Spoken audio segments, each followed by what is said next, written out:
শেহতীয়াকৈ কোনটো মন্ত্ৰালয়ে মানৱ অংগসমূহৰ নিৰবিচ্ছিন্ন পৰিবহণৰ বাবে প্ৰথমটো ষ্টেণ্ডাৰ্ড অপাৰেটিং প্ৰচিডিউৰ (SAP) প্ৰৱৰ্তন কৰিছে? উত্তৰ হৈছে স্বাস্থ্য আৰু পৰিয়াল কল্যাণ মন্ত্ৰালয়ে।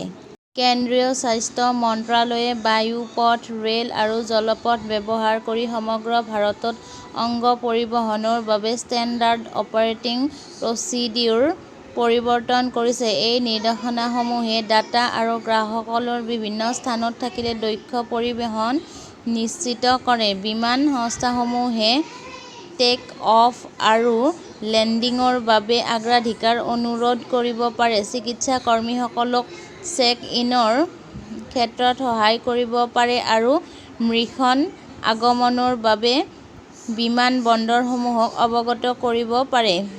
বিমানৰ ক্ৰুৱে অংগ পৰিবহণৰ কথা ঘোষণা কৰিব পাৰে আৰু কৰ্মচাৰীসকলে অংগৰ বাকচটো বিমানৰ পৰা এম্বুলেন্সলৈ লৈ যোৱাত সহায় কৰিব।